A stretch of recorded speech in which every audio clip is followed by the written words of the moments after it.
Hello. Hello, John. How's it going today? It's pretty good so far. It's been a Awesome. busy day of streams and everything for this Proko event. Hmm. Busy week from what I hear. Yeah, very much so. Yeah, I don't know. Is there anyone here who's gotten to tune into any of the other live streams or anything? Feel free, let us know. We'll know in 30 seconds if you said anything. Uh, so yeah, John, I who are you for anyone who's just finding out who you are for the first time with this very stream? Yeah, absolutely. I'm John Neimeister. I'm a illustrator, concept artist, and art director. I work at High Res Studios on their mobile game called Smite. Um, Most of my time there was done doing like splash art Mm. illustration, so painting up the characters to look real pretty. And yeah, up in there, I've been doing work for them for probably 7 or 8 years now. And Goodness, was yeah, that sounds like when I remember Smite coming out a good chunk of time ago. Were you there for the launch of Smite? I was a little bit after. I think it went into beta in like 2010 and released in like full game in 2012, and I started working on it in 2014. So Mm. almost the start, but not quite. Yeah. Okay. It's come a long way if you look at those, like the very first conquest map and all those original characters. Like we've leveled up how it looks quite a bit over the Yeah. No, years. I agree. A friend of mine recently, it's a streamer. She picked up playing it again after us having been absent from the game for so long. It's a good change. Yep. But yeah, so a couple people said hello. One person has a headache. Mimic, I'm sorry, you have a Oh, headache. feel better. Yeah, ibuprofen, water, less caffeine or more caffeine are what I hear about what to do for a headache. I'll talk softly, so it's not overwhelming. All right, yeah. So I guess what are you doing here today for this live stream? Yeah. So I thought it would be fun to do a quick landscape painting. Um, Usually I work more with characters, but it's a fairly short stream, and I thought it would be fun to uh, do a painting of an iconic location from Ukraine. So I've Hmm? gathered some references over here. This is Mount Haverla, which is, I'm probably ruining that name, so I apologize. But it is the tallest mountain in Ukraine, and it's a very popular destination for hiking and hanging out and seeing beautiful views. And it just looks really cool. So I thought I'd try to do a painting of that, maybe play around with some fun colors and textures. I got some inspiration pieces up here. Um, Anyone in what? particular that's in there that you like the most? Like the artist? Oh, I love all of them. This first two are George Innes up here, amazing landscape painter.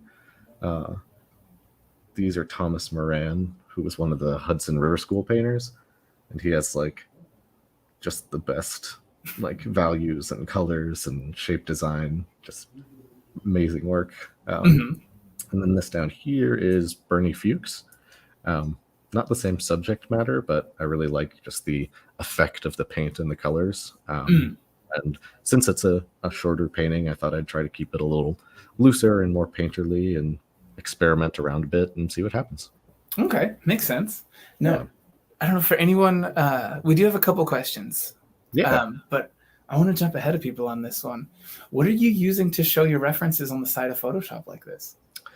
This is a program called Pure Ref, Pureref. Uh, Amazing little piece of software. It's free and you can give them money if you want to. But yeah, it's got a lot of really great features, and pretty much every like concept artist and illustrator I know uses it these days. Mhm. Um, it's got this great feature where I can set it to always be on top of my window.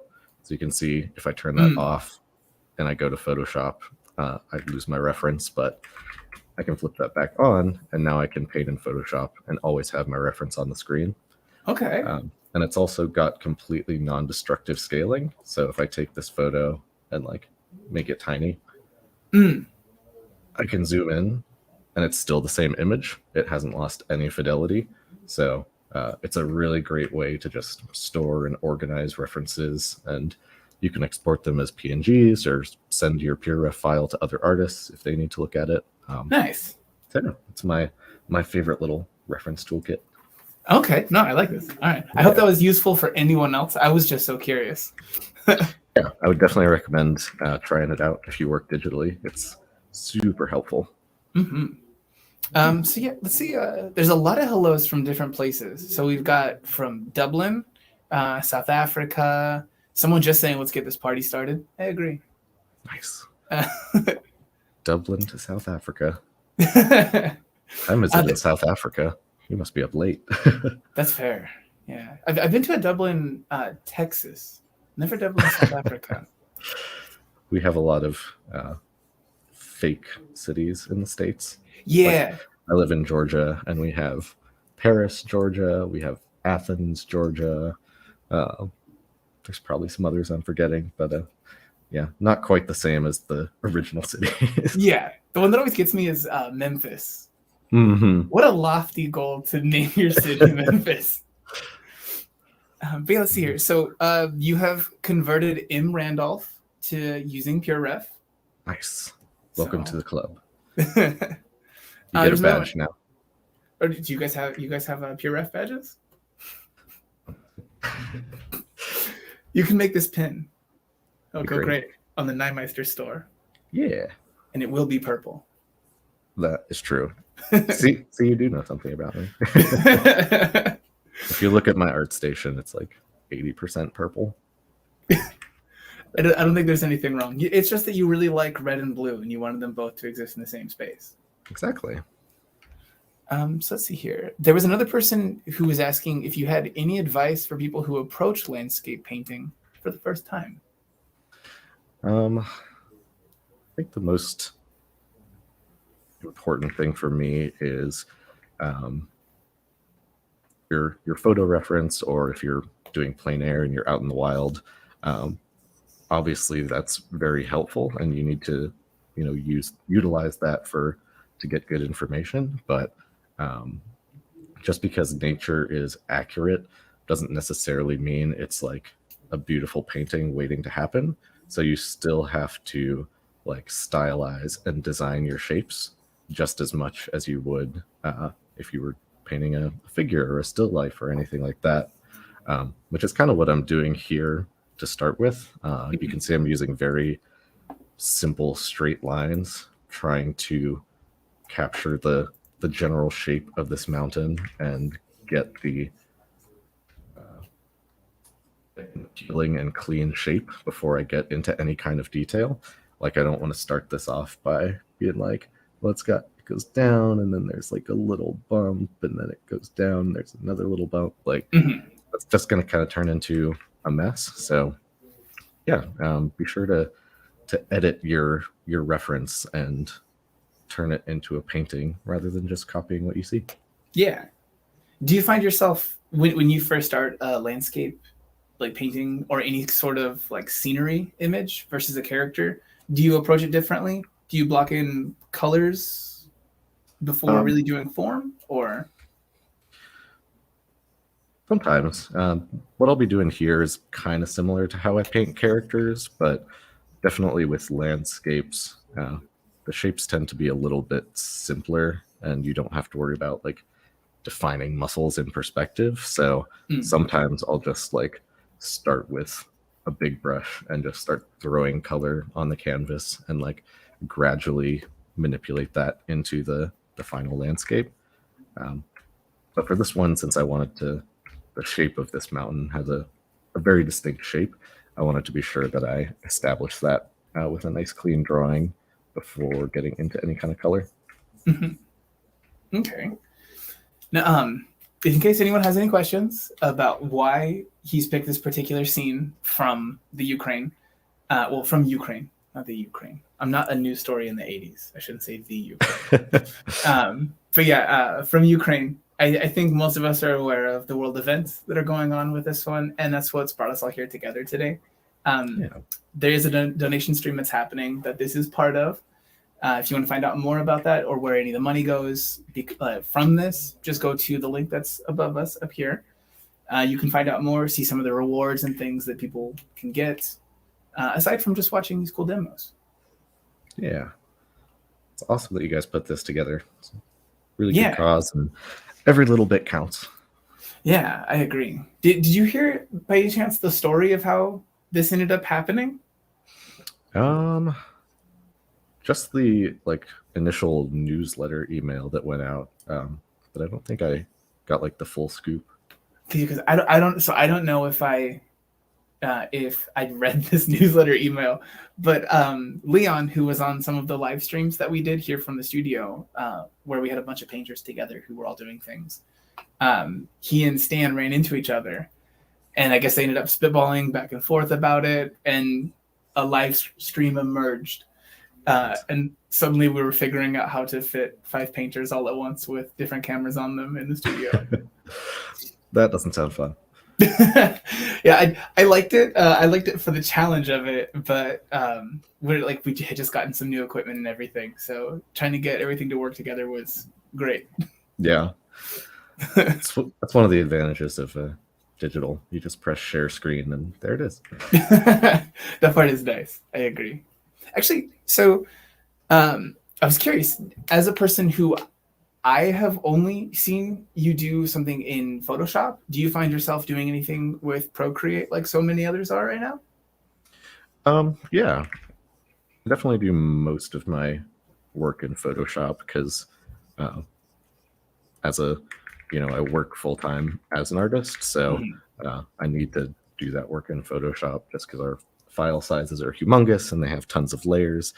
So I need my good computer and my big screen to do my job. And after that, usually I don't really want to draw or paint anymore at the end of the day. So Procreate for me is more of like a sketchbook. I really love its drawing tools a lot better than Photoshop. I've been using the charcoal master pack that's on Proko, and it's just so buttery and nice and reminds me of figure drawing in school. So I mostly use Procreate just to sketch, do figure studies, out on the couch and be slightly productive while watching TV.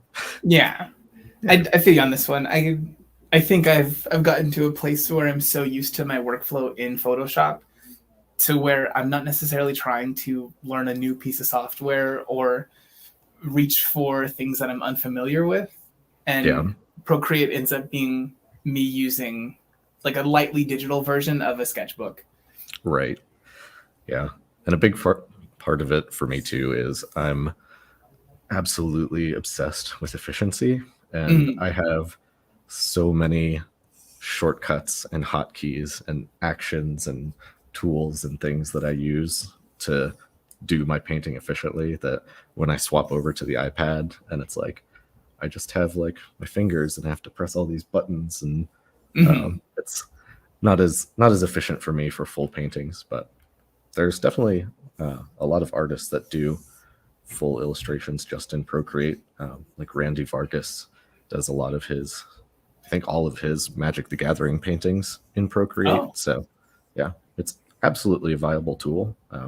I've just been painting in Photoshop for 13 years. So Yeah, it's hard to start over with a new set of muscle memory. But I'm I could do this so much faster if I was just on my computer. Yeah, I agree with this one. I tried to use Paint Tool Sci, Clip Studio Paint, and just none of them really hit that same little sweet spot for me. And I know that's a me problem, none of those programs problem. Yeah, they're all great tools, and definitely can be easier and more affordable when you're first starting out. I've also, the one main exception I've made, there's this fairly new program called Realistic Painter. I think it's just called Realistic, but it has the best brush engine I've ever seen. The oils and the watercolors and the drawing tools are just insanely good. And if it had Photoshop's interface and little behind the scenes tools, I'd switch to that in a heartbeat. Yeah, I think do people ever call this just Real Painter or Real Paint? I'm sure there's a bunch of them with similar names. I think this one Okay. is just called Realistic. Okay, because I remember Tiffany Ming had mentioned something during a video that had edited of hers, where there was some program that was introducing some new tool that everyone was losing their minds over. It's the one where the user interface looks like an actual real setup. So like when you go to pick the oil brushes, it like shows you real oil brushes and you click on them to pick them. So if it's that one, that's what I'm talking about. Okay. I do like the idea of this one. There's that little extra immersion. It's cheesy, but also like really charming and makes it more fun. So yeah. There's one person here in the chat who asked if they missed a lot of broadcasts. You might have. I'm not sure which things you did watch, but anything that happened here on the Proko channel is actually all still available as like VOD stuff from the live streams. So you can watch them whenever you like after this one. And there's a bunch of good stuff in there. There have been a lot of people that have come through that have done really interesting things, digital, traditional, some people who streamed on other channels even. And a bunch of those things can be found on the link above. You'll see what the schedule was for everything. So that should help. Oh, so Tiffany here is in the chat. Is Infinite Painter the one that you were excited about, Tiffany? Yeah, John. Which one was you said? Realistic Painter, John? Mm-hmm. Infinite Painter is great too, though. Okay. I actually really like that for landscape painting. This does make sense, Tiffany. That's pretty much your bag. Yeah. So let's see here. There's a person here who asked if we're planning to give some viewers landscape review. I'm not necessarily sure what that means in full, but there's still a chat window you can type in to let me know what you mean. Like critiquing student work? Yeah, I'm not sure if they mean critiquing student work or something else, because critiques make sense to me, but I don't know. Yeah. I mean, I don't have an agenda here, so depending on like how long this goes and how far this painting ends up progressing, that might be something we could squeeze in. But yeah. In the meantime, I'm curious to see this one. So you said that you really like efficiency in Photoshop. So there's a tool that you use. You use like pretty much the HUD from most video games to flip between your tools. You have the little wheel. This guy? Yeah. Mm-hmm. Yeah. This saves me so much time. It's a radial menu. If you're using a Wacom tablet, you can set this up in the Wacom tablet settings. But one thing that's really important to me, I use the Cintiq Pro, and it has this little remote guy, and the wheel scales brush size up and down. Mm-hmm. And I find that so much easier than like pressing big, small, big, small. And I change my brush size constantly. So I've basically got myself set up to where I don't even need a keyboard to paint anymore. Everything I use most often is either on these buttons or in this wheel. So like if I need to switch to multiply, I can just pop that on and then go back to normal. So yeah, love the radial menu. That saves me a lot of time, and then I don't have to like dig my hand under my Cintiq to get to my keyboard. Yeah, that's always nice. Yeah, and plus, I mean, you're honestly probably saving yourself like some portion of carpal tunnel with this. Yeah, it's definitely I try to be as ergonomic as I can with my workspace, because yeah, you can survive sitting like a goblin in your 20s, but that doesn't last long. Yeah, I mean, or you surviving doesn't last long, but you looking like a goblin will last forever if you do it longer. Right. Mm-hmm. Yeah, I spent too much at the chiropractor last year to not be ergonomic. So there's a person here who's asking, this is from Robin Turner, who's asking, when you start a landscape painting, do you figure out perspective before you are roughing it in, or are you making adjustments if anything seems out of whack as you go?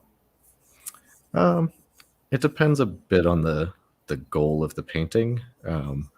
For this one, I'm not necessarily trying to make something ultra realistic. So while I am looking at my reference and going like, okay, well, my horizon line's about there, maybe like a little lower.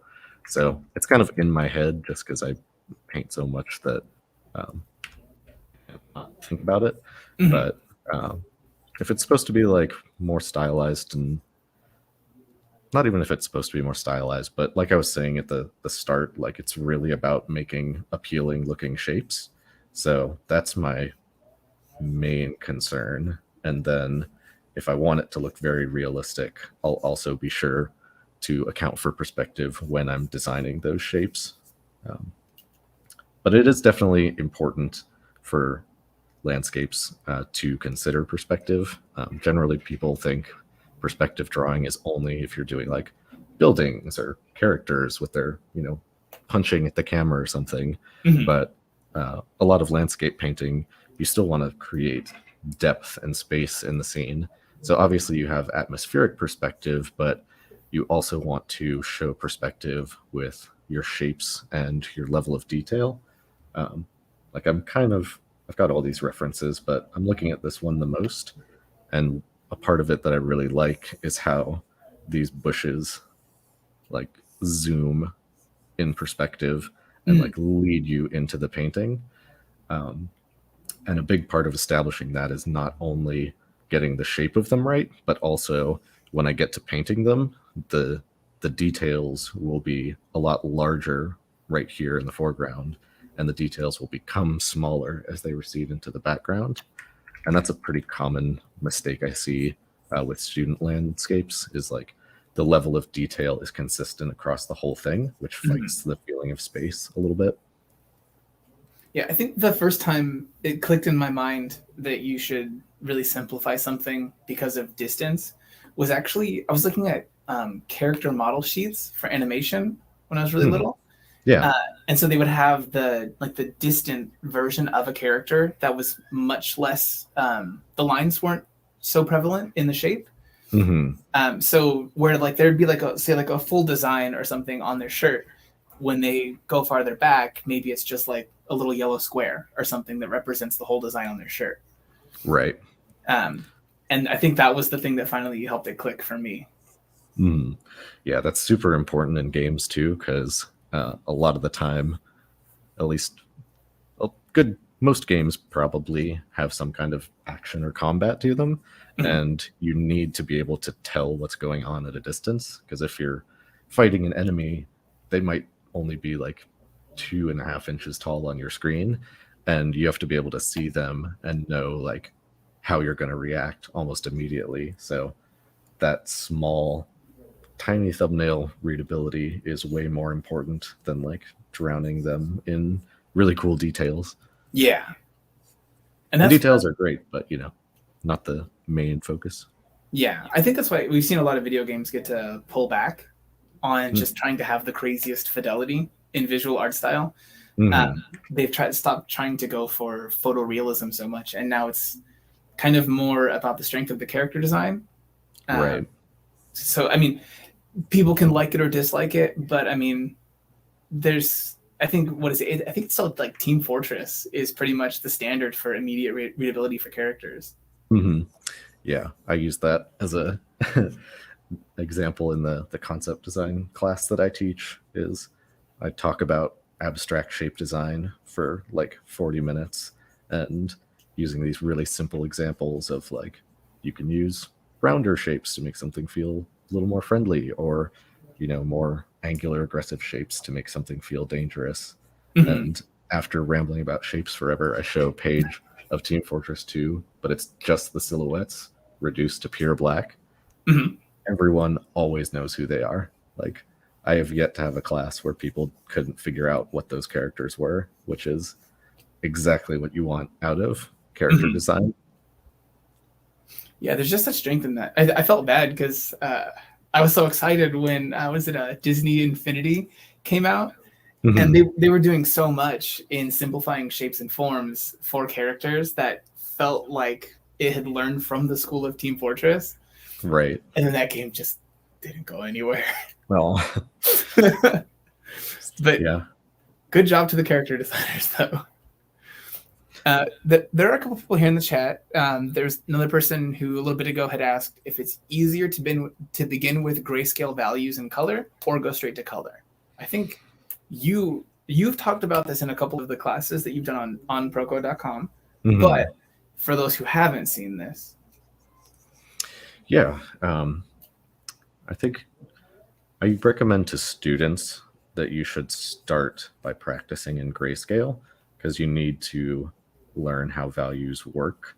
Because if your values don't work, your colors will never work. So you need to build that foundation, and just working in grayscale is the fastest and easiest way to do that. Once you develop that skill and you're really confident in like seeing values and knowing where they need to go, whether you start in grayscale or color is just a matter of process. So for me, I've done so many like form studies and form paintings and value studies and learning how light on form works that I've gotten to the point that I can see the value through the colors, and that's just a result of practice. So I like to start directly in color, but there are definitely plenty of equally skilled artists who prefer starting in grayscale and then colorizing it later. It's just a different set of challenges. If you start in color, obviously you have to juggle both the colors and the values in your head simultaneously, which is a little bit more challenging. If you colorize a grayscale image, it can have a tendency to feel colorized. You have to sort of put in the extra effort to make it feel more natural. So it's just a trade-off of like, do I want to deal with all these things in my head at once, or do I want to put in some extra work to like refine this and make it look like I didn't colorize a grayscale image? In keeping with that, there's a person who's asking, what key command did John use to view the grayscale while painting? That is a great question, because it's a great shortcut. If you go to View, Proof Setup, and click on this custom one, there's a whole bunch of options, and these are basically like to preview for printing. So like you can set it to CMYK if you want, and the one I use is this working gray dot gain 20%, wherever it is. And it's a really important thing because the hue saturation tool actually is really bad at deciphering value through saturated color. So bear with me while I make your eyes bleed for a second here. If I put down all these colors, and especially if I grab the blue and put it in this yellow, the blue looks darker, right? If I grab hue saturation and I pull it down, hue saturation thinks they're the same value, but the blue is very clearly darker when we look at it in color. And if you use the dot gray, then it actually can interpret that properly. And you can see if I turn this hue saturation back on, even the values in my painting, because I'm using these saturated yellows, hue saturation is not giving me an accurate representation of my values. Once you set up that dot gray thing, you can press Control Y to just toggle it on and off. So yeah, super easy. Yeah, if you do Control Y right now, anyone who's got Photoshop open, it just goes between RGB and CMYK because they assume you want to print all of your things. Not necessarily. There's another person in here. Hi, my name is Steven. That's my name. Someone asked here. And someone from New Zealand is asking, what kind of brush are you using? This is also hello from New Zealand. You're up late too. This is a brush set I made, actually. It's a digital oil painting brush set. You can download it it's part of my digital painting course if you have that, and it's also on my DeviantArt. You can download it there. Is your DeviantArt just your name? Don't be afraid to plug. It's not. I was not good at marketing when I joined DeviantArt. So my full name's John Neimeister. Nobody can spell Neimeister. And the handle I picked was Ondantonius, and no one can spell Ondantonius. So there's no easy way to Google me. But if you search for John Neimeister, it'll probably show up. I mean, I do like that your last name is SEO friendly, because I don't think you're fighting with a bunch of Neimeisters out there for this one. Yeah, not so much. Yeah, it's the Stephen Clarks of the world and I are in a massive tussle over this name. So I decided to just sidestep all of that, and I don't use my name anywhere. At some point, I'll get a better handle, but I'm also not really marketing myself online anymore. Once I got an in-house job, I was like, I'm tired of trying to get people to follow me online. I'm just gonna do paintings in private and let that be that. I don't blame you for this. Plus, I mean, at High Res, you guys are chugging out, like, it feels like a game a month. Like, there's so many different things that you guys are doing. We do a lot. We update Smite, literally every month with like 15 or 16 skins and a new character, new god every 2 months. So yeah, we put out a lot of stuff. Yeah, absolutely. Is there anything that you find being a thing that you definitely had to learn to do as part of doing character splash art or anything that wasn't a skill that you came in as what I feel was already a pretty fully formed artist? Yeah. I mean, there's always new things you can learn as an artist, no matter what discipline you're in. I think that one of the biggest things for me was in school, I was really just focusing on fundamentals. So I was like, I need to get better at anatomy. I need to get better at perspective. I need to get better at rendering and color and lighting and form. And that just like consumed my entire reality for many, many years. And then when I got working in the industry, I was like, okay, like I need to continue doing that, like focus on leveling up my drawing and painting. And whenever I'm working on a piece, I'm like, well, how can I make the perspective better? How can I make the color better, or the anatomy, or whatever it is? And I remember I was talking with Victor Mori, who is a splash artist at Riot, and I was like, man, your work is so good. Like, how can I get to that level? I want to know the magic secret. And I was expecting to get, some crazy rendering tips or how to, do gesture drawing extremely well like he does. But the thing that he got on my case for was like, your fundamentals are really good. Like your drawing and painting, it's all there. But I feel like you're not trying to tell any stories with your images. You're just like trying to pose a character and make it look cool. And while that looks cool, it's not as impactful as like, oh, there's like something happening here. The character is doing something or engaging with someone or in a situation that has emotional impact. And I was just like, oh yeah, I used to do that when I was like 12, and then I totally forgot because I was so concerned with fundamentals.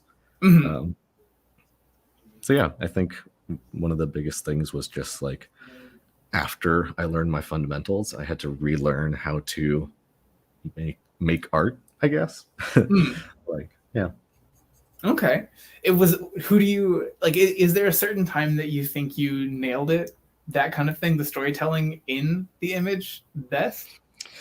We're gonna make everyone go and look at the image that you did the first time for this that you probably hate now.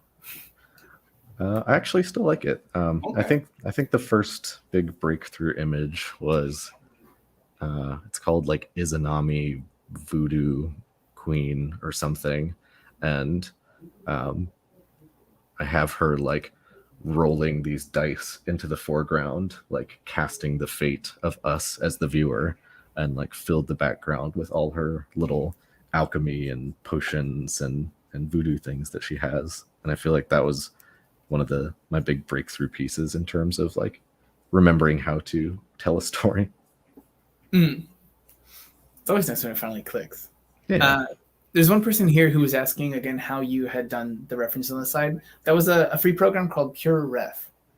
You can pay if you like it, but in the meantime, feel free to download it for free. It's good software. Yeah. Let's see. Let's see what we got.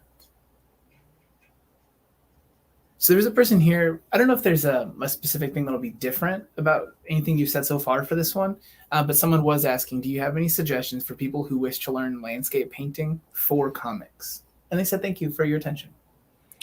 For comics? That's definitely... I'm not a comic artist, so there's bound to be some like industry-specific things that I can't really touch on. The two biggest things I would say are you really need to learn perspective, because when you're drawing, the same space over and over, you have to be fast and efficient with that. Like you can't be struggling with perspective if you have to draw, 12 panels over the course of a few days or however long it is. And then once you do understand perspective, it's important to do that first. I would recommend learning some 3D software, because then you can set up scenes and just be like, this is the character's house. And then anytime the character's in their house, you can just move the camera around, take a screenshot, and draw over top of it. But if you don't understand perspective, then you won't be able to put your character correctly into that 3D environment.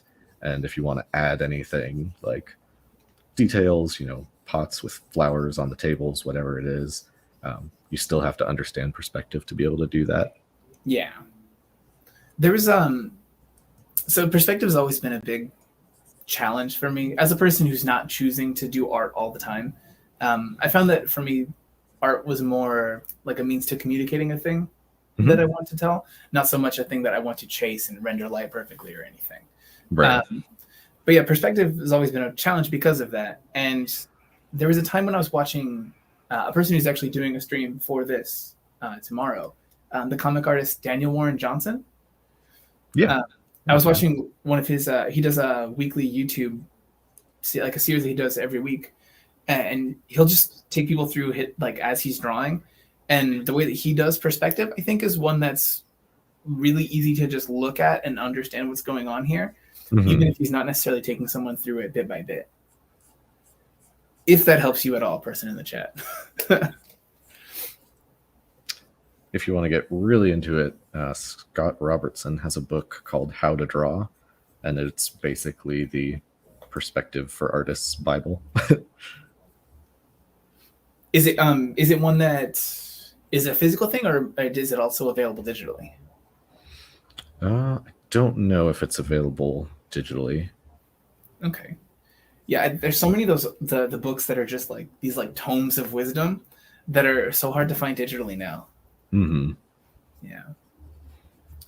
So for you trying to like find this more narrative storytelling thing that you were wanting to do, was there anyone that you looked at the work of besides the person who gave you this great piece of wisdom? Yeah, I mean, definitely a lot of, I think I lean more into older painters, like the Golden Age illustrators, like Norman Rockwell, Leyendecker, Dean Cornwell, because that was their whole thing. Was a lot of their work was for articles or whatever the case is, but video games and film and just entertainment in general has kind of leaned really heavily into like action and cool things. And I think sometimes the character driven nature of it gets a little bit lost. So there's definitely a lot of artists and games that are still doing that and really focusing on narrative type work. But yeah, I think it was more common in the ye old days. And also like Pixar movies and stuff. Those I'm blanking on the name. He does like the color keys, like the color storyboards. He's got a schoolism class. Oh, I can't. You know what I'm talking about, though, right? Yeah, like the person who everyone talks about for color keys. Right. Yeah. No, oh man, I'm so bad at this. Like, there are so many names that you end up taking as just like you know how to find them by Googling for things, and you know your journey to them. Yeah, it's hard to try to remember this for other people. Yeah. So you're not a person who exclusively does a visual medium of art. Do you think that it's important for people to have other hobbies? Like you have music? I mean, I definitely wouldn't want to dictate what anyone wants to do with their free time, but I can definitely say for me personally, it's been extremely nice to have something that's productive and creative that's not drawing. Because like I mentioned before, as a working full time as an artist, I'm painting basically all day, every day.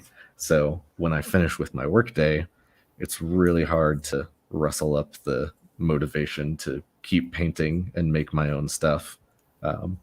Like I've done very little sort of personal painting over the years, which I don't necessarily think is a bad thing. I think some people really love it and some people do it when they feel like it and then don't when they don't. But for me, having music was like, it's such a switch of my mental state that it's not as hard to muster the motivation to sit down after working and be like, okay, I'm going to put some progress into this track that I was working on, because it's just a different medium, different space. And I think that word is good too, different medium. Even if you just switch from like digital to charcoal or watercolor, or if you paint in Photoshop, get on your iPad and use Procreate. I think having some kind of hobby that's not so closely connected to your work is very refreshing and good for your overall sustainability as an artist and a creative. And honestly, I think that there's a lot of things that journey back with you to when you go to do your job's side of creativity. Like if you're doing a creative field, it's easy to get stuck and kind of burnt out doing so much of what can be the same thing sometimes. Right.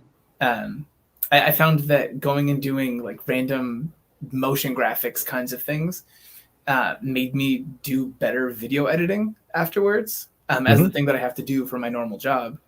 Right. It got to reframe a little bit of creativity, and I wasn't thinking inside of any boxes. Yeah, absolutely. Yeah, it's nice. Yeah, and there's always a lot of like overlap with those creative disciplines. Like as I started to learn like music production, there were so many times someone explained a concept in a course or a tutorial or whatever, and I was like, that's just like painting. I do that in my artwork. So. There's a person here. I don't think you want to do this one. He said, "Can you sing us a song?" If people wanted to hear your music outside of being put on the spot right now, where should they find this?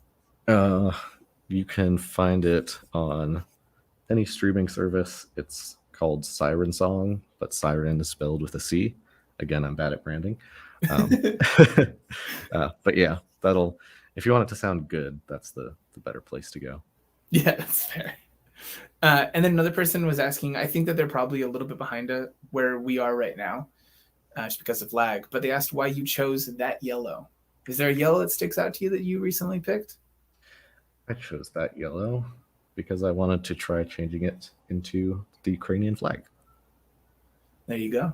And I thought it would be a fun challenge to copy, like, not copy, but like make a painting with the information from the reference, but shake it up so that I still have to be creative and make decisions and edit things. So by using this kind of wild color scheme, not only do I think it works narratively because we're doing this great Ukrainian benefit, but it'll also give me a more unique piece and not just like a one-for-one study or copy of the reference. Mm-hmm. Do you think that's something that you end up doing often if you're doing something a little more experimental, pulling something unusual and seeing if you just get some creative jazz going? Yeah, absolutely. I think it's a great exercise, and it's also really helpful. This specific thing, switching up the colors, is really useful if you're trying to learn values, because I can still make this image work no matter what colors I use, as long as my shapes, values, and edges are correct. Like the color is just the dressing on top of it. So because I can't just like look at that green and I drop it and put it in my painting, I have to really look at the values and see like, well, this is actually lighter and this is actually darker, and be more thoughtful with it that way. Mm-hmm. Is there anything, like, do you think that's something that you see not necessarily well represented in people's work that you see online? Do you think it's like a problem of people not communicating values properly? I would say value control is probably one of the most common, not mistakes, but like areas to improve in student work. Generally, when people are first starting to learn how to paint, they go too far with their values and they use too much contrast and forget to like maintain the big shapes of their image. Like if you miraculously manage to type one of my names correctly. You talk the image on your ArtStation? Yeah, I've got a little tutorial about values up here, just like explaining the most common problem I see when people first start learning to paint is this first image where they're using way too much contrast and it's breaking up the forms, and you can't tell like what's the light side and what's the shadow side because the midtones in the light are just as dark as the shadows. So by being more thoughtful and purposeful and keeping separate zones of value either to render or just to clearly separate shapes makes your piece a lot stronger. Absolutely. Yeah, because in the first one, I think you look at it and it looks like the person's just absolutely like shredded and hypervascular if you were squinting. But at the end of the day, you're trying to go for something it doesn't necessarily have so many like micro plane changes. Mm-hmm. And a lot of it too is just so much of art is about readability from a distance. Pretty much every job that you'll ever do will have that as a requirement in some way or another. So learning to control your values so that things read very clearly from a distance is just a very good skill to develop. Yeah, absolutely. There's a person here who's asking, you mentioned oil brushes. Mm-hmm. On that note of traditional media and a digital output, are there any techniques that you use to give a traditional feel? Part of it is like having nice brushes definitely helps. So if you can get a set that you like, that gives you some nice texture, that'll definitely get you a good ways into the process. Another thing that I think is really helpful is if you want a traditional look, use a traditional method. So with this piece here, I started off with a sketch, which I would do that if I was painting with oil on canvas. Then I washed over the sketch with like a watered down burnt umber, which is what I would do if I was painting this oil on canvas. And then I started painting my painting on top of that. And you can see there's little spots where that underpainting is showing through due to the nature of these oil brushes having some grit and texture and missing spots. And that makes it feel a lot more lifelike. Also for these brushes specifically, Photoshop's got this really great setting. If you go into your brush settings and do color dynamics, set control to set the foreground background jitter control to pen pressure. It gives you this effect where the harder you press, the more it uses your foreground color. So I've grabbed this bright blue and pink color. I press very lightly, it's kind of pinkish. If I press harder, it goes blue. If I switch those colors, it starts out more blue and then goes more pink. So a big part of how I use these brushes is I'll like, if I wanted to soften the edge of this mountain, I could grab the yellow in my foreground, the blue in my background, and then like just reduce my pressure as I start brushing outwards.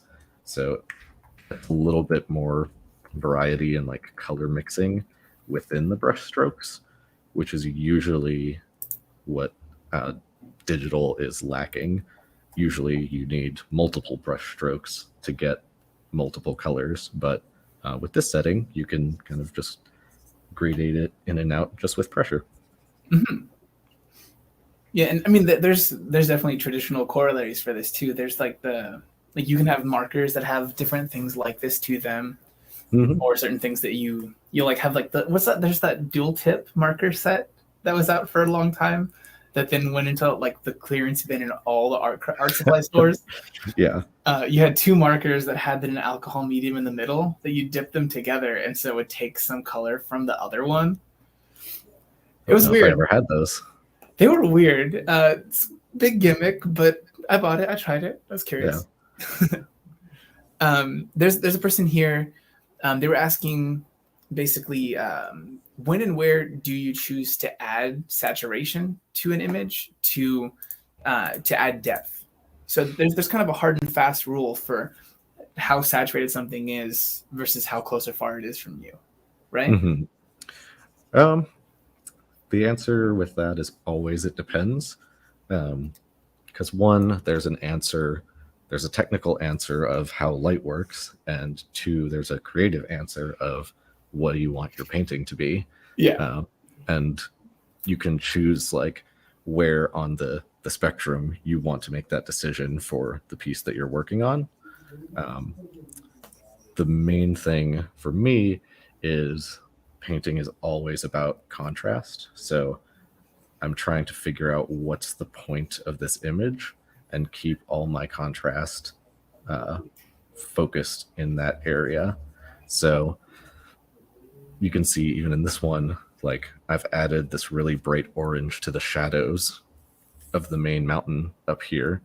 And although it would look like it looks pretty to put that over here too, but this part over here isn't the point of the painting. It's more about this primary peak. So I want to be careful with boosting that saturation in areas where it's just not as important a part of the painting. In terms of the technical answer, it kind of depends on the color of the object and also the color of the environment and the light. Like it's very common. You see in landscapes, like things get bluer as they recede into the distance. But if it's sunset, then things will actually get warmer as they recede into the distance. So there's never like a one size fits all answer. It's always going to be like, well, what's the situation? What's the lighting? What is the surface and the material that's being affected? And do I want to do that realistically, or do I want to make a creative choice and just put it there because it works better for the painting? So there's another one here. I think you've addressed this one a little bit, but not necessarily straight on. Someone's asking if you think landscape paintings for games should be very detailed, or can they be more loose? That's a good question. It depends a lot about what stage of the process of development that the game is in. So generally speaking, if you're doing environment art, there's pre-production, which is like the kind of stuff Craig Mullins does. So that is to establish a mood and set a tone that the directors and producers can agree on, that like, yes, this is correct for how we want this area to feel. And those can be very loose because they're just there to get the thoughts out of people's heads and onto the page where everyone can see them and agree on them.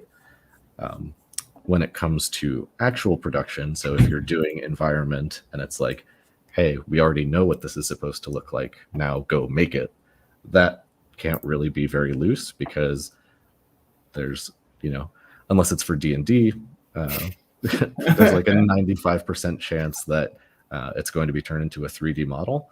So you can't just throw down like messy blobby brush strokes and expect a 3D modeler to know what to do with it. Yeah. Like if you have really great 3D modelers and you have you've developed a great working relationship with them, sometimes that can work. But in most cases, you're going to want much cleaner stuff. Is there something that's specific to your job that has you working with someone else often, that you have to take those kind of things into consideration with your work? Not as much as like for my work, I do more illustration than I do concept art. So there's not as much technical restriction because the painting is the final product. Whereas with concept art, the painting is a blueprint for someone else to use and make something, make the final product out of. But I do still have to collaborate a lot with our modelers and our concept artists because this work for games is technically a marketing thing. So if my painting doesn't match what's actually being sold in the game, then people get grumpy about it. So there's a lot of back and forth of, talking with the modelers and seeing what they're doing and like how they're developing the character after the concept has been finished. And if anything changes, I need to reflect that in my painting. And then sometimes I'm working on the painting and I'm like, it would be really cool if we added this to the character. And then the modeler's like, oh yeah, that's a great idea. I'm going to do that in the model. So nice. Yeah, anything games is always a collaboration. Like you're doing your own art, but it's always a group effort. It's not really, nothing you paint is really entirely yours when you're working in games or films. Yeah. Which I like personally. That might sound like a negative thing, but I think it's more fun to collaborate with people than it is to just do my own stuff all the time. Yeah, I very much agree on this one. I like being part of a team that's like firing off ideas off each other, and you end up in this little game of it building and building and building into something that you wouldn't have come up with on your own. Right. Do you have to deliver your paintings in a specific way? Do they still have to maintain layers of separation behind character and backgrounds? Yep, that's a big one for games. Pretty much everyone will require at least the character separated from the background. I personally use a lot more layers than that because it's helpful for my process. I can paint faster if I use more layers and keep things separate. But then there's some cases where that's actually the requirement of the job. Like, League of Legends does those animated splash arts when you're like on the login screen and stuff. And in order to do that, you have to have all your layers set up. So you need the body on a layer, and you need the upper arm on a layer, and the forearm on a layer, and the hands and fingers. Yeah, it's separated in that many.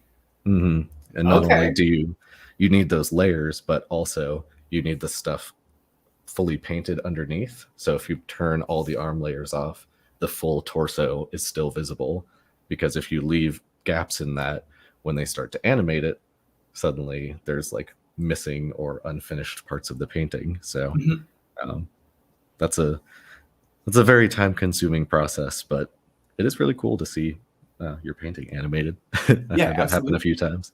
Yeah, no, it's awesome to do. I've only ever been on the other side of that, and I've only ever had to do it with predominantly photos, really. And so no one's painted the details under it, so you have to split something up in Photoshop or your whatever photo editor of choice, and then go through, add shadows to where, like, if there's something's under the elbow, you put that in after the fact. It's good to know that someone else out there doesn't have to do that it's provided. Yeah. And part of, like, you can technically do that with painting too, because a lot of people who do that kind of motion editing are also like competent artists themselves. So, they can fill in those gaps if they need to. But another big part of being a professional artist isn't just the paintings that you make, but also how easy you are to work with. Absolutely. And if you make other people's lives easier by doing a little bit more work on your end, then you're much more likely to continue to work with them. I've gotten many messages from happy video editors like, "Oh my gosh, thank you so much for this ridiculously clean PSD. You saved me like 80 hours." Yeah, no, I very much sympathize with those people who have had to do some like really bad experience. It's the worst. I can't tell you how many times I've been given like a phone picture of some company's logo, Oh, and they're just no. like, "Okay, yeah, go ahead and use this for the commercial." And what am I supposed to do with this? I don't know what to do with your car wash. You Yep. gotta get their logo, man. Yeah. There are a couple people here in the chat who are just updating us about their lives right now. So one person said that they just got a tornado warning in their area. No, stay safe. You be safe. Be careful. Have your cell phone handy. If you've got some kind of like portable battery or something, go ahead and start charging that now, just so you have it just in case. And then one person in all caps is telling us they had chicken for dinner. Ooh, nice. Yeah, this is. I hope it's good.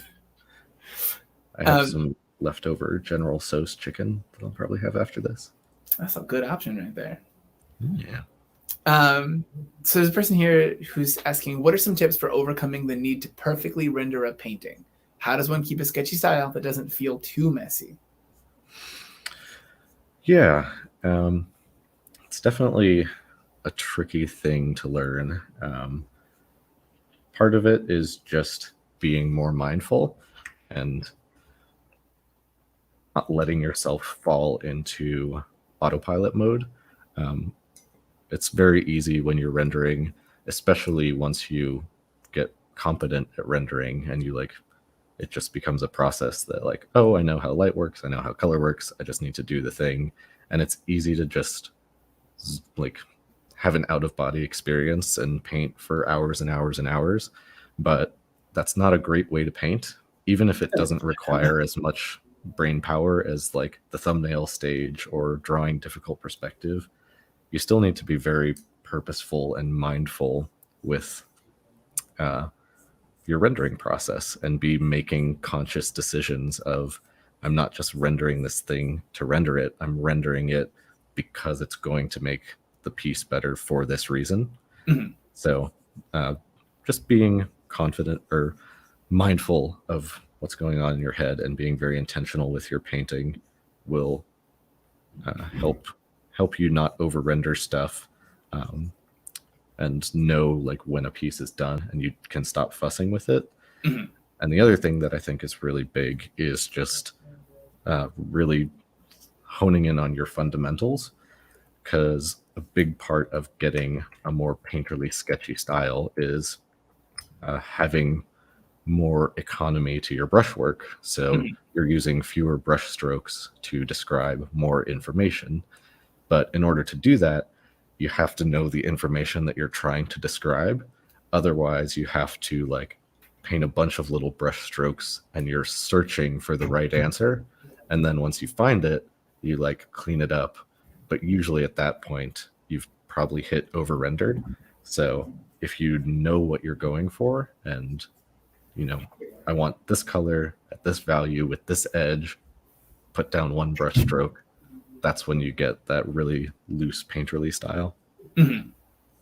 I think there's something else that you're doing that I think might be a thing that people who are working digitally don't necessarily choose to do sometimes. You haven't really zoomed in too much. Mm-hmm. So you're not going through and using like hyper digital vision to go through and like lay in some bush or something like that. Right. Yeah, that's something I'll do that at the very end, but I try to get my painting 90% of the way there with the full painting visible on the screen. If I'm working on characters, I'll need to sometimes zoom in to work on the portrait or something because the shapes can just get so small. But staying zoomed out is definitely make you more aware of the whole painting, and you'll be more economic with your brush strokes. I also recommend, if you go up to Window, Arrange, New Window, it will create a copy of your painting you can have at different zoom levels. And if you paint on one of them, it'll be reflected in the copy. Mhm. So I pretty much always keep a nail-sized version of my painting with this window on my other screen.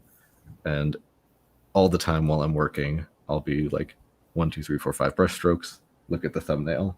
Is it better? Is it working?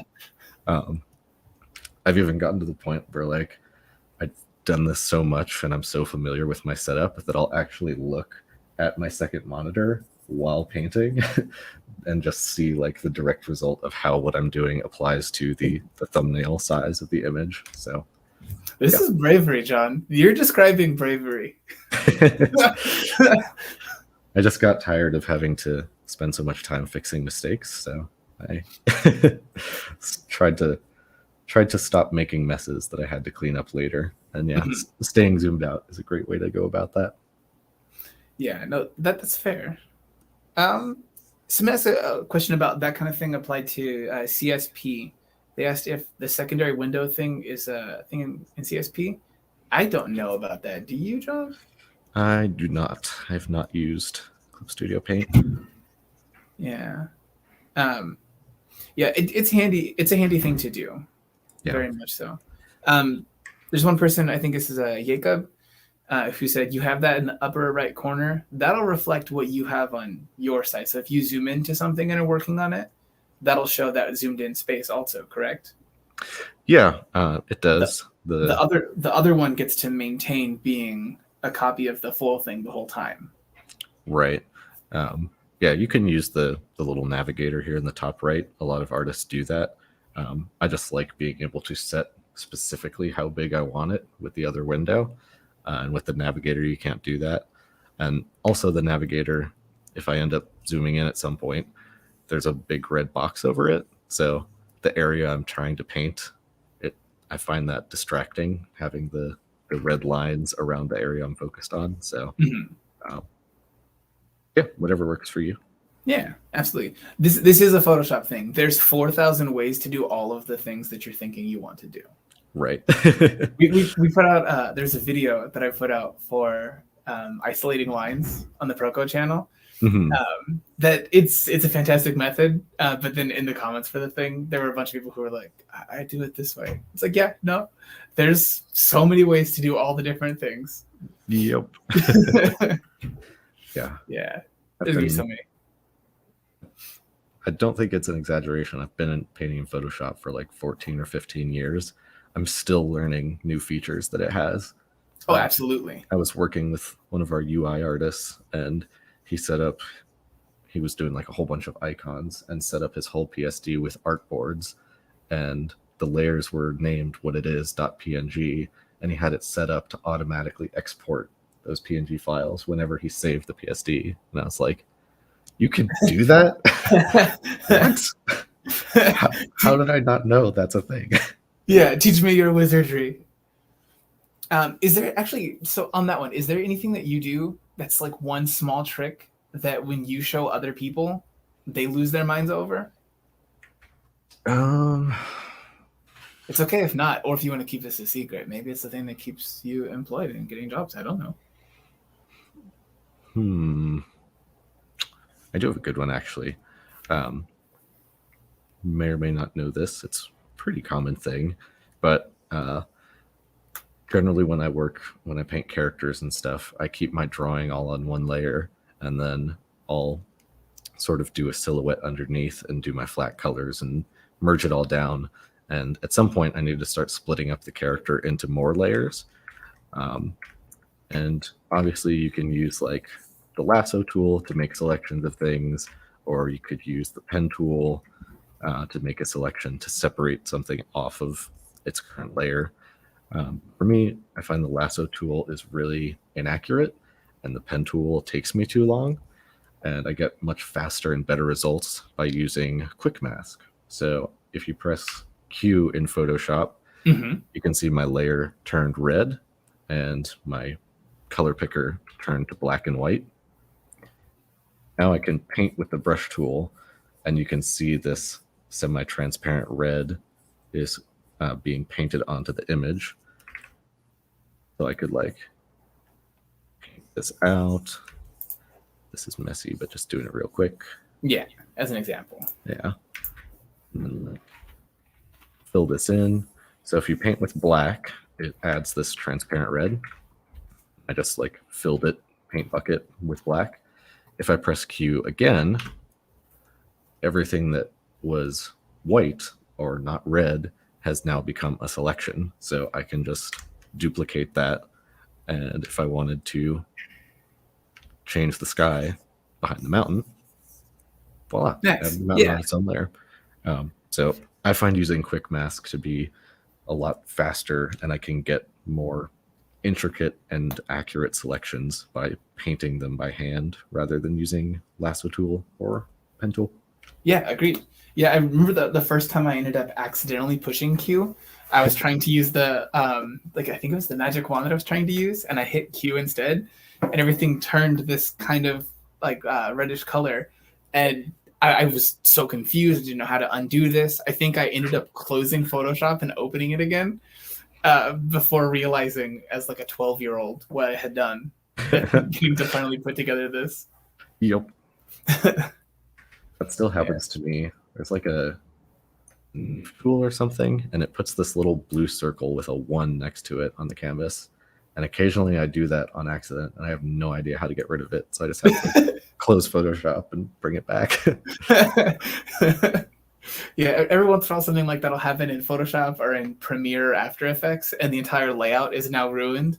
Oh. So I just close it, bring it back, hope for the best. Yeah. So let's see. Besides some people being normal chat people in the chat here, Tiffany says that was a cool trick. Right. And I agree. I taught Tiffany something. That's an achievement.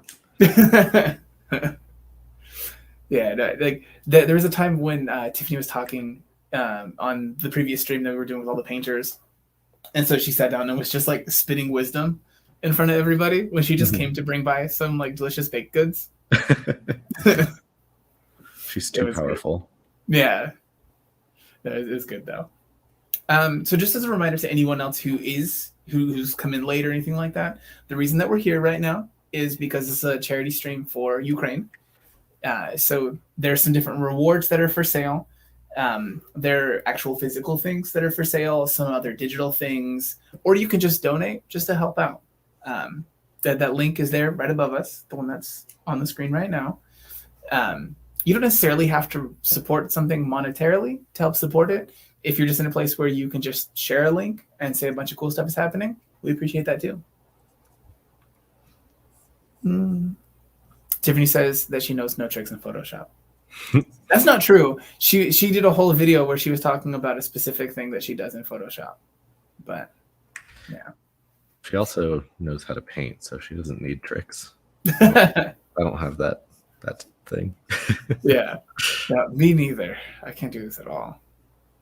So what do you think was your biggest like the question that you get most when you talk about what your job is? I think one of the biggest things working in games as an artist is there's a lot of confusion about the difference between illustration and concept art. And a lot of people think they want to be concept artists because they want to work in video games, but what they actually want to do is illustration. That's a whole like big conversation, but the long and short of it is illustration is making pretty pictures. Concept art is like building a usable blueprint. And concept art is much less about the finish. You spend most of your time in like drawing and sketching and iterating, and you're not ever, depending on the studio, you're not going to be doing a ton of like rendering and painting and stuff. Like once the design is there and it's clear enough that it can be sent to a modeler, like that's all you need. It's a waste of time to paint it and make it look pretty. So if you really enjoy like sketching and coming up with ideas and designing shapes, and you're not as big into like rendering and painting, then concept art might be something that you could look into. If you're like me and this right here is your happy place, where you're just noodling with brushes and colors and textures and trying to get the light look right and make a pretty thing you'd hang on your wall, then that's more illustration focused. And both of those happen in games, but it seems like a lot of people think that concept art and illustration are one and the same in games, which is partly because companies really like to put out concept art books that are full of illustration. So I don't blame anyone for not getting the difference, but there is a difference. Yeah, I think usually like if you follow different people who are actual like character designers or concept artists, you'll see that a bunch of the stuff that they post, if they're doing something for something, or like 5 years ago something came out and they're showing some development stuff for it, all of it's incredibly loose, and it's just because you have to put out like 40 different iterations of a thing for different situations or for any other manner of reason. And it's not just that those people get to work and not necessarily make a finished piece. It's that they're just aiming for making different versions of something. Mm-hmm. Yeah, and I think people are lured in by this idea of like, I get to make unfinished art, and that's I get paid for this. Yeah. And there is some aspect to that, but there is also, again, depending on the company and the product, there can be a lot of less fun technical work. If you're working with 4 3D modelers, pretty much, all the time, you're going to need to do orthographs, which is front, side, and back views of your character. And those are not like scribbling around and having fun coming up with ideas. Those are rigid perspective. The shoulder pad has to line up between the front, side, and back, and the forms have to be the same in all 3, and you have to know your perspective. So there is definitely some challenge, technical challenge to that work too. Yeah. It's not just scribbling and sketching for fun. Yeah, absolutely. Yeah. Let's see here. So there's one person who's asking if you think that using layer modes like multiply and overlay can hinder a person learning to color in the beginning for digital art. Not necessarily. I think it's as long as you're supplementing that with doing like studies to practice painting without using those blending modes. I think that's it's totally fine to experiment with both and learn those different processes and tools. Mm-hmm. I definitely use layer modes a whole lot in my work. Not here because this is a pretty simple painting of just 2 colors, but yeah, whenever I'm doing splash art, I use a ton of layer modes and they save me a lot of time. But it's kind of the same as when we were talking about using 3D software for comic environments. Like, yes, they can help you and save you time, but if you don't know what you're doing and like why they're working, then ultimately your art is not going to be as strong. So yeah, absolutely use layers, practice, try some different processes and see like if you get different results when you use layer masks versus direct painting. But be sure to do your painting studies, your still lifes and your figure paintings without using layer masks, so you can continue to build that fundamental knowledge. Yeah, agreed. Yeah, you have to learn what the rules are before you start breaking them with things or taking shortcuts, or you'll just end up with a bunch of broken things. Mm-hmm. Though I think the interesting thing that I found for any sort of blending modes or any other shortcut things, I think has been that it's made me think of the way that colors interact a little bit more sometimes. Because I've tried to go in with something that could be a little bit more rigid or sticking to fundamentals, and then I'll find that some new color nonsense has emerged from the thing that I was doing. And some of those end up becoming some of my favorite things.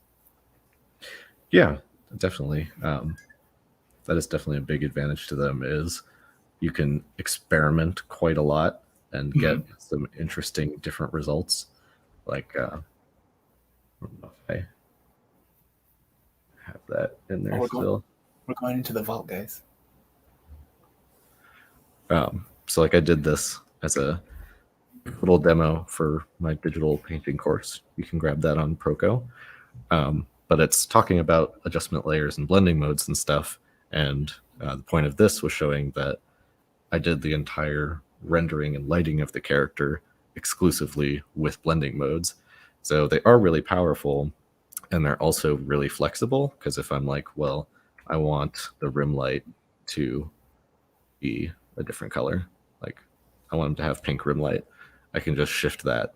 And if I get a note from the art director that like, oh, this is cool, but he's got red clothes now, I can go into my layer stack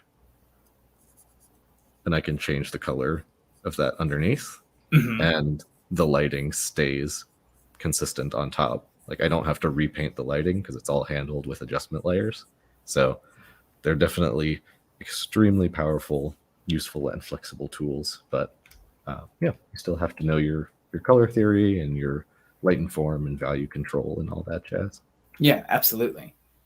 There's a person here who asked what happened to the ZHC stream from yesterday.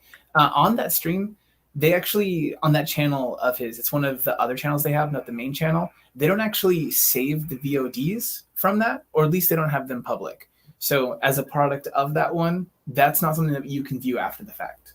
But from what I understand, it was good. Somebody got slapped with a pickle. It wasn't Stan, but someone got hit with a pickle. That's fun. Yeah. So I guess that in keeping with the idea of like blend modes or other Photoshop things like tricks, personally, so I stopped using the stock glow that's in Photoshop, and so I started actually doing a different thing with it because I found it wasn't necessarily true to light, this glow that I was making, and I started using the drop shadow with two versions of the drop shadow, because you can duplicate the drop shadow. And so I was doing one that was like a tighter, like falling off of this like nice little feathered edge, and then another one that was scattered wider of the same color to do a different glow. Yeah, I definitely do that too whenever I use like layer styles for glows. I also have a hack for that too. That's probably my favorite hack. It's like I always do this at the very, very end of a piece, and it's like my reward for putting in all the work to like get everything like set up and painted correctly. So if you make a new layer, set your layer to linear dodge. You can also set your brush to linear dodge. If you didn't know, you can set your brush to blending modes. And then basically what you just said. So if I grab like a darker blue in one color slot and then a lighter blue, because the brush is set to linear dodge, the more I paint, the brighter it gets. And if I use two colors, switch to the more teal one, you can get some really nice glow effects. That's wonderful. I see why you said this is a treat for yourself. Right? I do the whole painting just to get to that step. No, that's really good. I like that. Yeah. So when you guys have to come back to this stream later to see what that was that he did, that's at 1 hour and 24 minutes in. Go ahead and write it down in your notebook. It was very handy. Let's see. So there's one person here in the chat who said you previously talked about going to black and white with saturation, and that doesn't show the correct values. What can you do about that?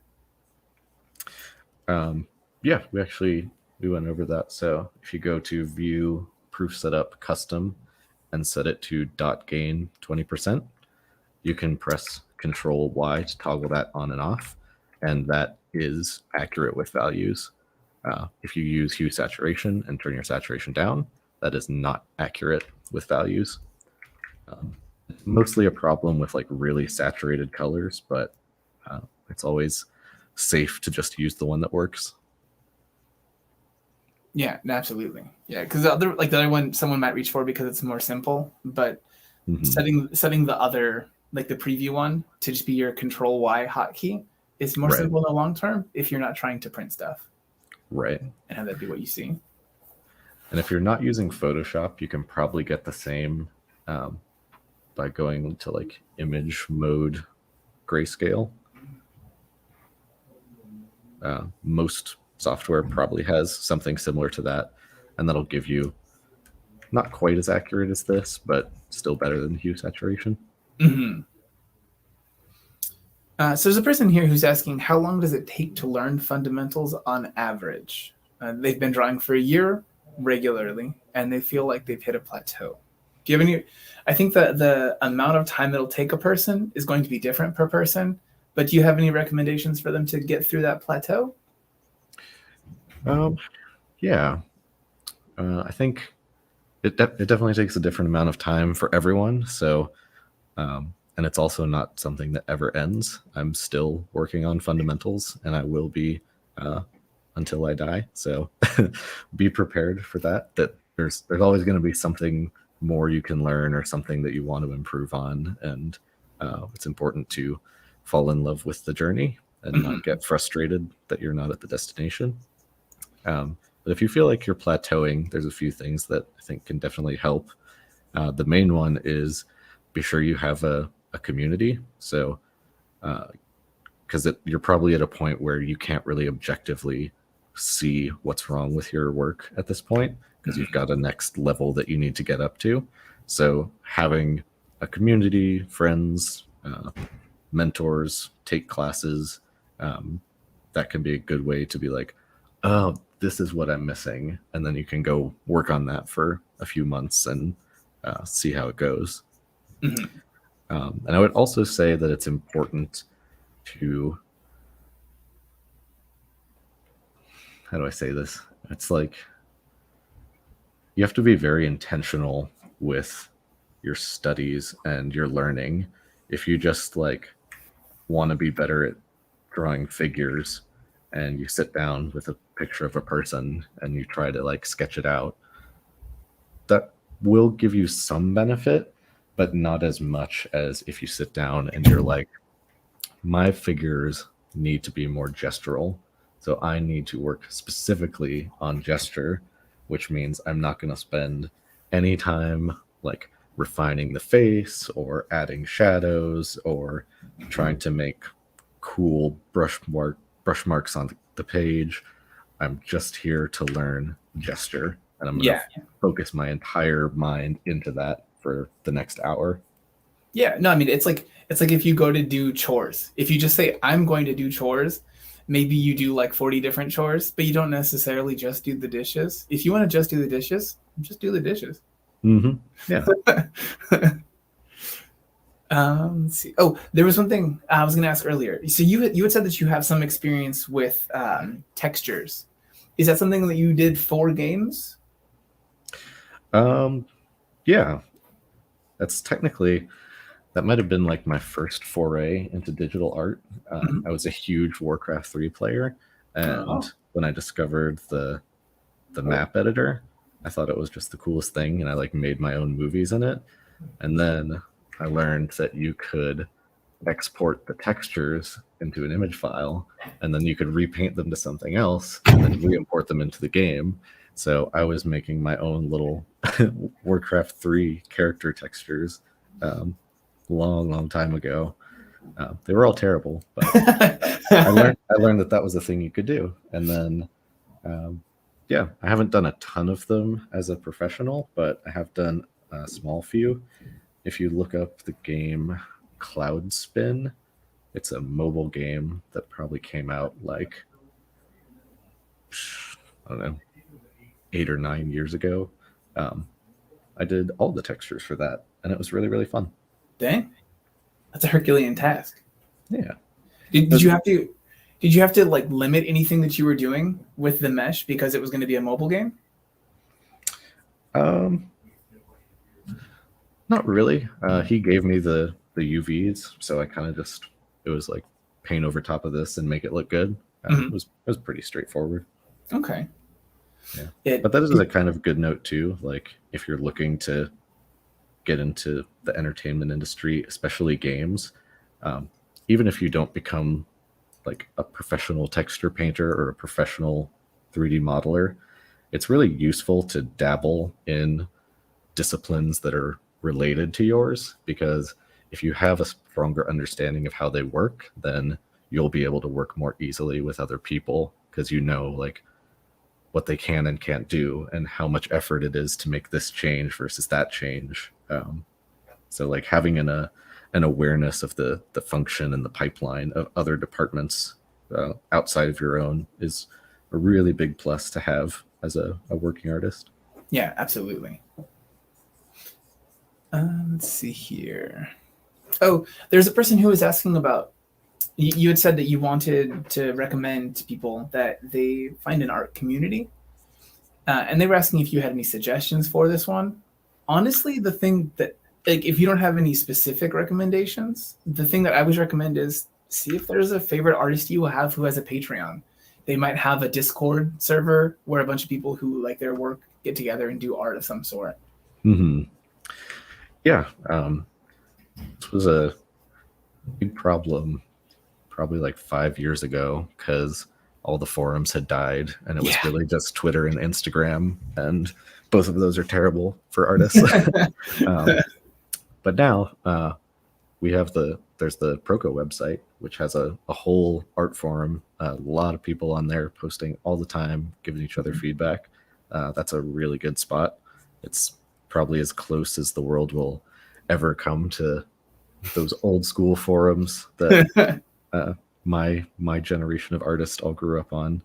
But yeah, I think it's also important to find some smaller communities. So like Steven said, if there's an artist you like that has a Patreon, they probably have a Discord associated with it, and you can join their Discord and hang out with them. I think Paul Scott Canavan, who's a Magic the Gathering artist, an art director, and all-around wizard, he does these study buddy streams fairly regularly, and I think his Discord, the Nice Friends Club, is open to the public. You might check that out.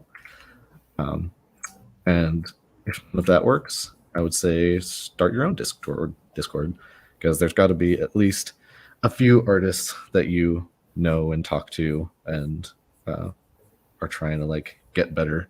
And even just having that one little space, that one person to kick you into shape and make sure that you're being accountable and doing the work can be such a game changer for your development as an artist. Yeah, absolutely. I think the things that have made me level up creatively the most have been having that community of people whose work I see that either I learn something from or I want to strive to do.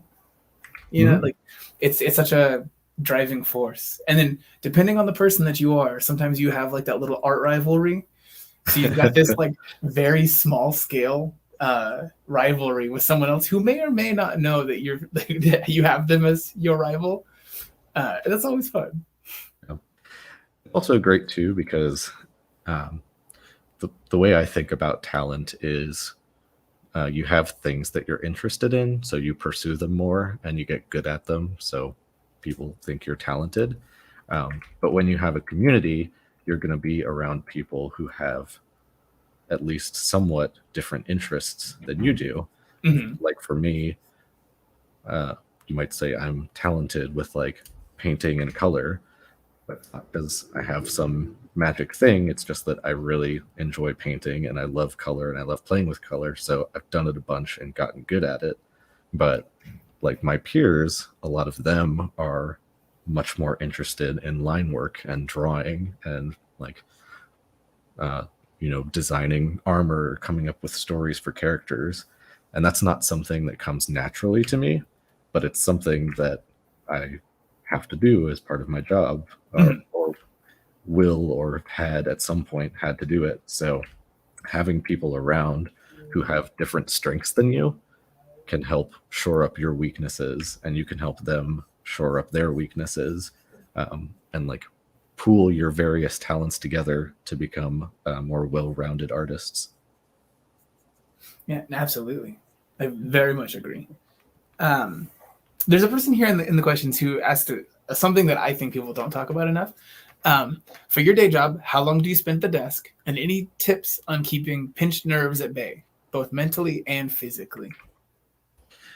Yeah, I'm at my desk basically all day. I do try to like get up and walk around at least once every hour. Yoga can be really good if you're having like stiff muscles or joints or anything like that. Also, especially if you're drawing or typing a lot, it's really important to stretch your hands. Super easy one is just pull your hand back, hold it for like 15 seconds, pull your hand back in the other direction and hold it, because you do not want to get carpal tunnel. Yeah. But yeah, it's important to just like stay mobile and like get up and stretch. Don't sit in the chair for 8 hours straight. Even if you have to work at your desk for 8 hours, like set an alarm that goes off every 45 minutes. It's like, hey, get up and stretch. In terms of mentally, that's more complicated because everyone has different things that they struggle with painting, whether it's the job itself or like feedback that you don't like, or imposter syndrome. All of those are things that a lot of artists struggle with, and a lot of it I think just comes down to being very purposeful with your mentality, especially like once you get into the point of doing this as your job. It's really easy to take it for granted, like, oh, I've got to do this part of the thing that I don't like and I'd rather be doing something else instead. Like, yes, that's true, but also like you're painting stuff and people are giving you money. That's pretty cool. And you can give yourself some perspective and suddenly the thing doesn't seem so bad. Yeah. It's really easy to get caught up in like what can feel like tedium, but at the end of the day, you're doing something awesome. Yeah. I think the one thing that I think I've seen so many people struggle with, right? Like long term, not necessarily just in the past couple years. I think there are new things that came up in the past couple years, but long term was a lot of comparing yourself to others and wondering why you're not at the same place as somebody else. It's fine. The only thing you're trying to do is be the best you. Like that's all you're doing. You don't have to compare yourself to somebody else. Be the best you. Remember who you are, the things that you liked that got you into doing that thing in the first place. I think I found that to be the most important thing to remind myself of. Yeah. A great bit of advice I got on that note too was like, you're not obligated to look at art. So if you find yourself in a bad slump where you're just not feeling good about your work and looking at other people's art makes it worse, just stop looking at other people's art. Like, take a break for a month, delete Instagram and your ArtStation bookmark or whatever else, and just stop looking at other people's art and focus only on your own for a week, 2 weeks, a month, however long it takes. And you'll probably start to feel better. And then when you go back to it, you might struggle less with that comparison. Yeah, I can't tell you how many times I've uninstalled Instagram and Twitter from my phone. Yep. It's handy. The one thing I'll warn people of is if you're a person who's really actively tweeting, if you uninstall Twitter from your phone, it also gets rid of all your drafts at the same time. So I lost a lot of gems in there the first time. I don't think I ever used drafts when I was on Twitter. I was using them for a long time as kind of this like in the place of like your notes app or something. Gotcha. And so all these random little ideas and stuff were just gone. But I kind of felt a little bit of absolution at the same time. I didn't have to think about the old ideas that I had. Yeah, it sounds kind of refreshing in its own way. Like Yeah. fire. So right now, I guess we're about in the last will this be the last 20 minutes of the stream here. Yeah. What do you think are the things that you most want to approach in this piece? Yeah, that's good timing, because as you can see, I just zoomed this out really far and converted it to grayscale and like leaned back in my chair. And that's something I do often, especially if it's a highly rendered piece. It's really easy to get lost in the sauce and lose sight of the bigger picture. Mm-hmm. So once I feel like I'm getting to a point where like this might almost be done, it's really important for me to step back, zoom out, and see what's working and what's not working. Right now, what's bugging me the most is this foreground is not unfinished in that I need to render it more, but the shapes aren't very well cared for. Those shapes need to be better, and the values could be better.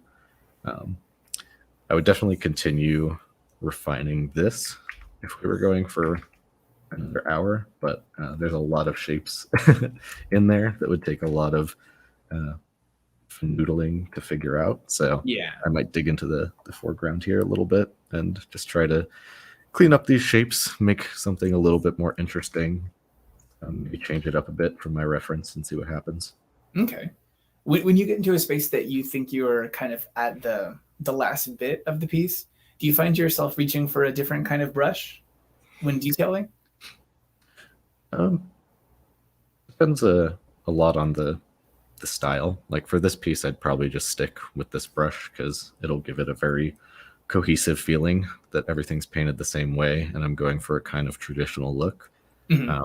But I do use a lot of different brushes while painting, not necessarily for like macro things versus details, but more like what's the surface I'm trying to capture. So if I'm rendering like a really smooth form, like a portrait or a face, I'll probably just use the soft brush because the soft edge saves me a lot of rendering time. It's like pre-blended and I don't have to do anything.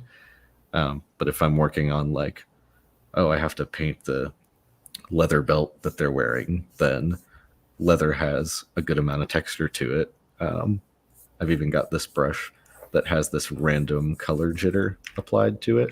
So you can see each brush stroke is slightly different.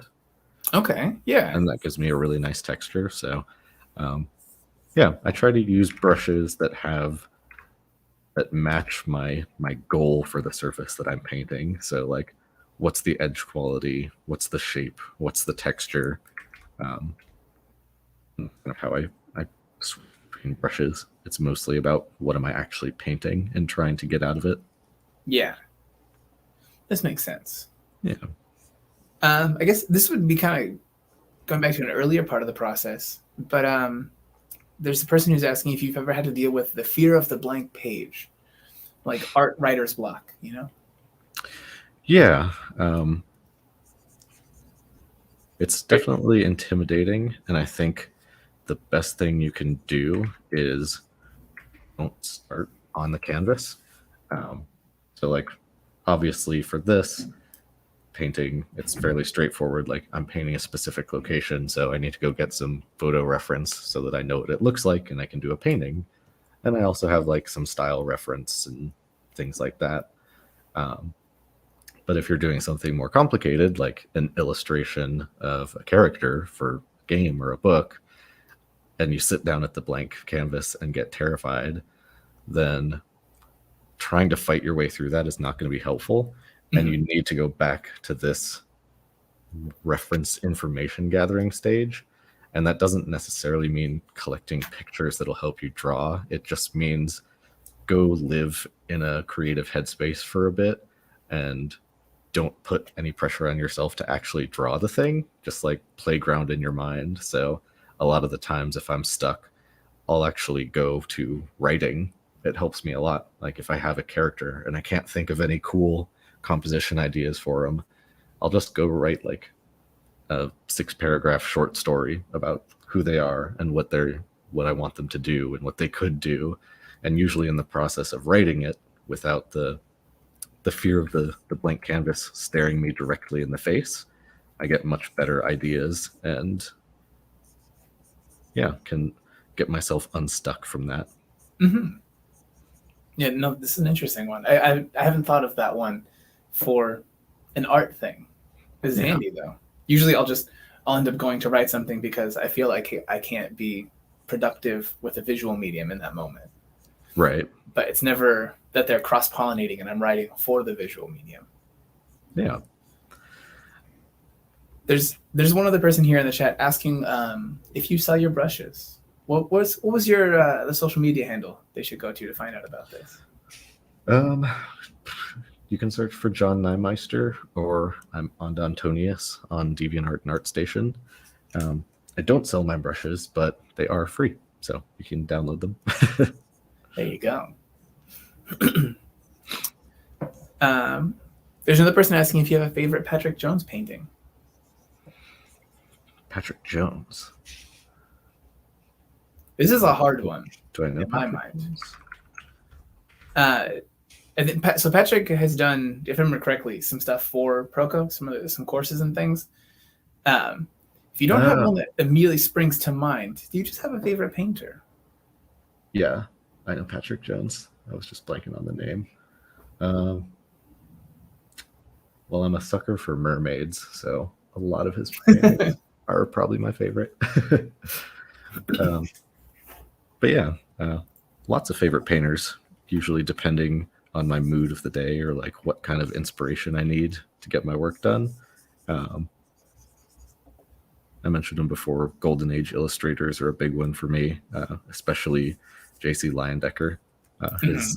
His shape design is just incredible, and I aspire to that level of assertiveness with my designs and my brushwork. William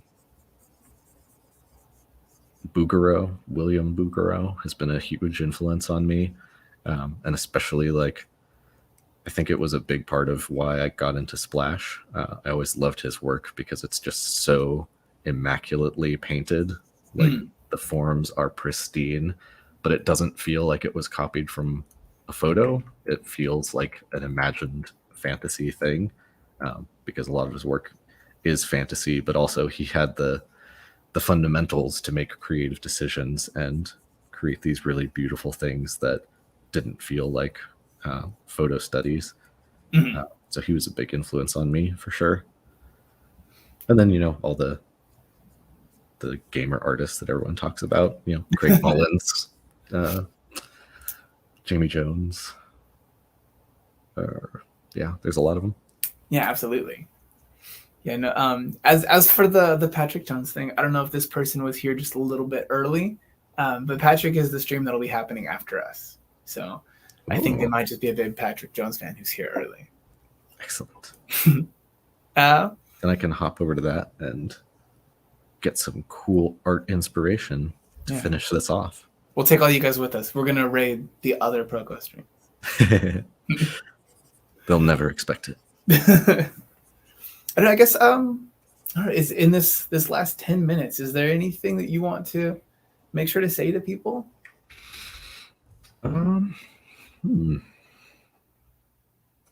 Like you don't have to. It can literally even be, I'm putting out music, you should go listen to it. That's okay. I mean, I'm always down for that. If you like electronic music, Siren Song with a C. But no, I guess like if you're here and have artistic aspirations and want to learn how to do this stuff, be sure to make time for yourself to put in the legwork and do the things, because it's great to watch demos and read books and take courses, but if you don't apply it at the end of the day, it's not going to help you. And a big thing with that is anyone can make time to work on their art. When I was learning music, my coach had this thing that will stick with me forever, and he said, like, 20 minutes of focused work every day over the course of the year is going to get you way farther than most people who are like, I want to learn this, and maybe like once every 3 Saturdays I spend 8 hours on it.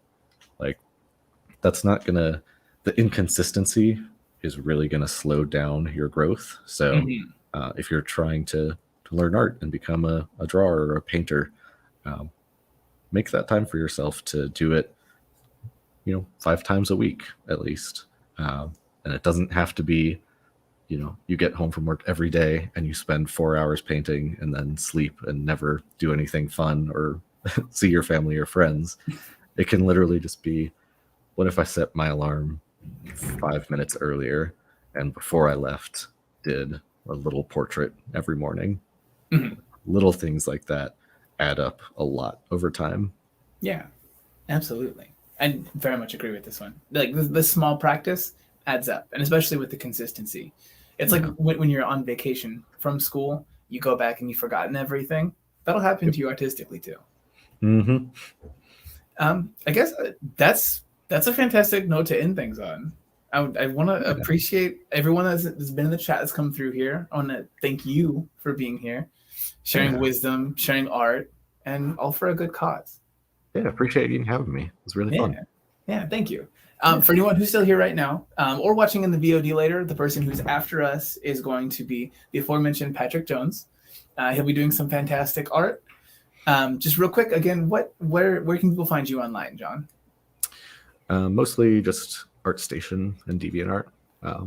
I have separated myself from most of the social media world. It's better for my brain that way. But yeah, you can find my ArtStation, John Neimeister. It'll come up. And yeah, I post my work there. All right. Thank you, everyone. Have a good one. Yeah. Catch